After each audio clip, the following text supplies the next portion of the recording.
जय माता की। आप देख रहे हैं law and the spiritual secret.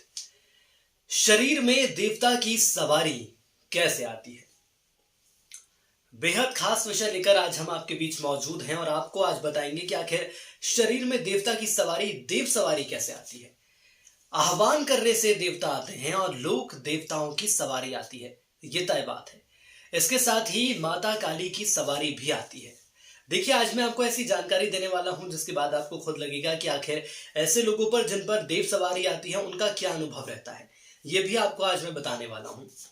क्या प्रक्रिया होती है ये भी आज हम आपको बताने वाले हैं।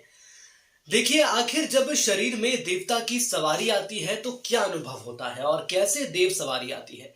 सबसे पहले तो आप ये जान लीजिए कि देव सवारी का आना कोई छोटी बात नहीं है, कोई आसान बात नहीं है।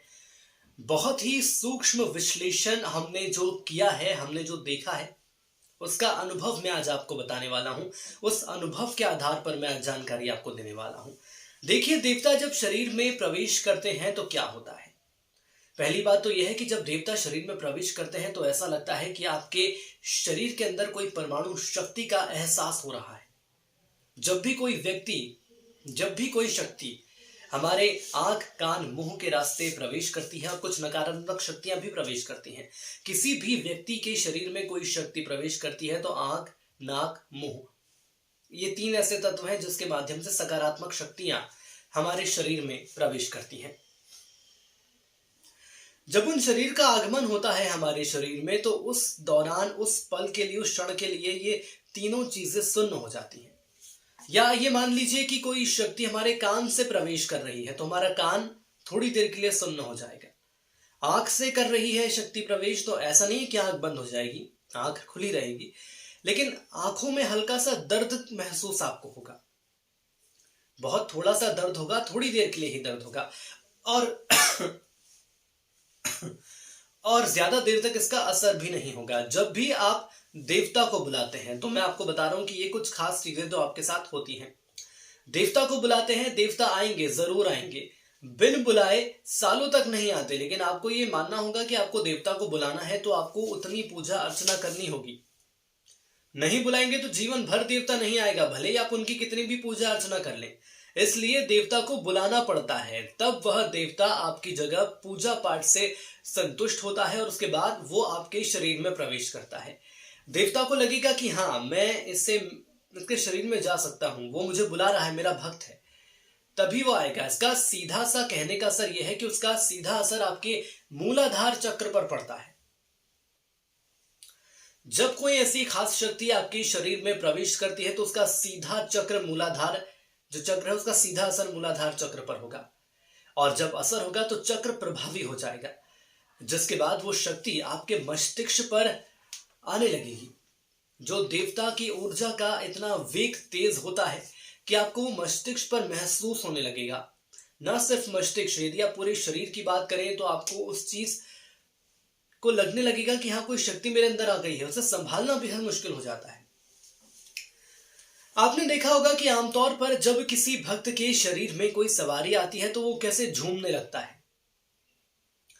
ये भी कह सकते हैं कि उसका अपने आप पर नियंत्रण नहीं रहता है। और हमने ये भी देखा है, जहां तक आंखों से मैंने देखा है, मैं आपको ये बता रहा हूं कि उस भक्त को संभालने के लिए 2 से 4 लोगों की जरूरत पड़ती है, तब जाकर उसको संभाला जाता है। तो चलिए, ये तो हमने जाना कि जब कोई सकारात्मक शक्ति आपके शरीर में प्रवेश करती है तो आखिर क्या असर होता है, कैसा असर होता है।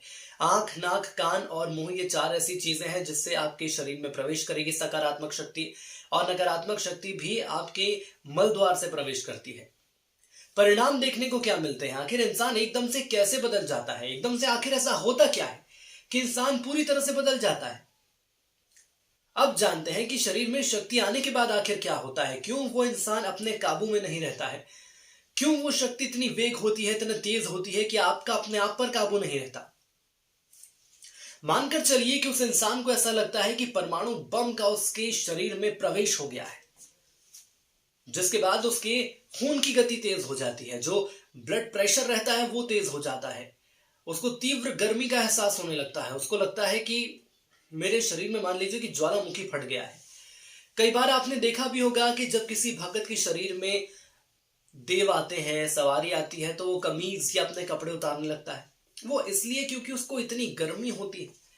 कई दफा हाथों की नसें दिखने लगती हैं, हाथों की नसें दिखने लगती हैं साफ साफ, जिसके बाद वह भगत अपने आप में महसूस करता है कि उसे कंपन हो रहा है, वो अपने आप को कंट्रोल नहीं कर पा रहा है, नियंत्रण में नहीं ले पा रहा है, और उस शक्ति को आपके शरीर में रमने में वक्त लगता है। कोई भी शक्ति हो, भले ही वो सकारात्मक शक्ति है या नकारात्मक शक्ति है, ये बात मानकर चलिए कि जब भी वो शक्ति आपके शरीर में प्रवेश करती है तो उसको रमने के लिए वक्त लगता है। नकारात्मक शक्ति जैसे ही आपके शरीर में प्रवेश करेगी उसके बाद आपके शरीर की शक्तियों से उसको तालमेल बैठाने के लिए थोड़ा वक्त लगता है। वो इसलिए लगता है क्योंकि तालमेल बैठाने में जब कोई शक्ति आपके शरीर में आती है तो जो आपका संतुलन रहता है शरीर का, वो अलग स्तर का रहता है और शक्ति की ताकत अलग रहती है। जब वो आती है तो उसके बाद शरीर के साथ तालमेल बैठाने में वक्त लगता है। लेकिन एक बार आपके शरीर ने उस शक्ति के साथ तालमेल बैठा लिया तो आपका शरीर उस शक्ति के अधीन हो जाता है। किसी भी भक्त में जब देव सवारी आती है तो उसको संभालने के लिए 5 से 6 लोगों की जरूरत पड़ जाती है। उसका सामर्थ्य इतना बढ़ जाता है, उसकी शक्ति इतनी बढ़ जाती है, क्योंकि वो शक्ति उस वक्त भगत के शरीर में है और उसको किसी पैमाने के आधार पर बता नहीं सकते, उसको नाप नहीं सकते, कोई पैरामीटर नहीं है, क्योंकि वो परम शक्ति है जो आपकी और हमारी कल्पना से भी परे है। और आप और हम ये सोच नहीं सकते कि जब वो शक्ति आती है तो कैसा महसूस होता है। वो शक्ति मैं आपको शब्दों में ही बता सकता हूं कि आपके रोम रोम में महसूस हो जाएगी, वो शक्ति आपके रोम रोम में बस जाएगी। और ऐसा भी है कि कई बार देवता बहुत जल्द आ जाते हैं और कई बार बहुत वक्त भी लगता है। दरअसल ये क्यों होता है, ये भी कई लोगों ने हमसे सवाल किया है, तो चलिए इसका जवाब सुन लीजिए। शुरुआती दौर में क्या होता है कि जब किसी भी देवता को बुलाते हैं तो उस वक्त समय लगता है,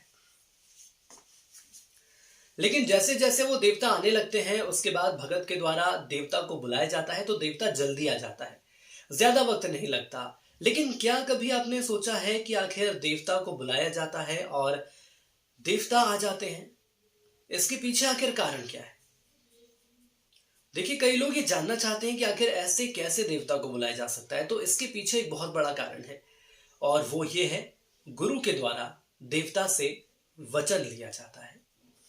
जी हाँ, देखिए, जो भी साधक हैं ये बहुत अच्छे से जानते हैं कि आखिर यदि आपके गुरु ने आप वचन नहीं लिया है तो वो देवता आपके शरीर में आसानी से नहीं आएंगे। जब भी ये भगत बुलाएगा तो देवता को आना होगा। ऐसा गुरु उस शक्ति से वचन लेते हैं, उसी वचन को आधार मानने के बाद देवता उस भगत के पास आ जाता है।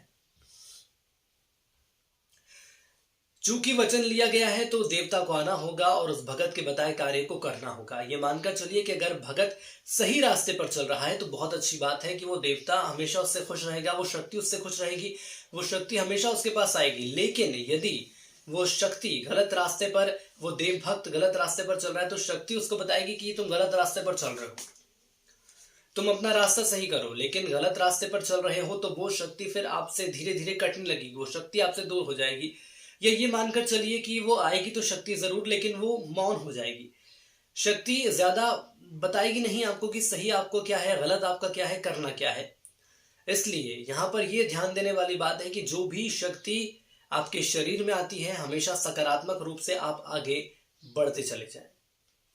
तो आज के वीडियो में हमने आपको जानकारी दी है कि आखिर कैसे शक्ति का प्रवेश होता है, देव सवारी कैसे आती है। देव सवारी जब आती है तो गुरु के कारण आती है, यह सबसे महत्वपूर्ण और सबसे बड़ा एक बिंदु है। गुरु रहेंगे आपके, गुरु जब वचन लेंगे देव सवारी से तभी वो सवारी आपके पास आएगी। लेकिन इसके लिए आपकी भक्ति का पैमाना भी उतना सच्चा होना चाहिए। और यदि एक बार देव सवारी आती है तो देव सवारी आने के पहले उसके गण आते हैं, उसके गण आकर देखते हैं कि जो व्यक्ति, जो भगत हमारे देव को बुला रहा है ये उस लायक है भी या नहीं है, इसकी शक्ति में, इसकी भक्ति में उतनी शक्ति है भी या नहीं है। तो ये सारी चीजें रहती हैं, उसके बाद ही देव सवारी आती है। लेकिन देव सवारी को बुलाना इतना आसान नहीं है, बहुत मुश्किलें रहती हैं। लेकिन सबसे खास बात यही है कि यदि आप सच्चे मन से साधना कर रहे हैं, सच्चे मन से भक्ति कर रहे हैं किसी खास देव की, तो वो जरूर आपके पास आएंगे। तो आज के लिए इस वीडियो में इतना ही, मुझे दीजिए इजाजत। और यदि आपको कुछ खास जानकारी हमसे चाहिए तो जरूर हम आपको बताएंगे। वीडियो पसंद आए तो जरूर इसे लाइक करें और अपने कमेंट करके हमें बताएं कि आपको आखिर हमारा वीडियो कैसा लगा। जय माता की।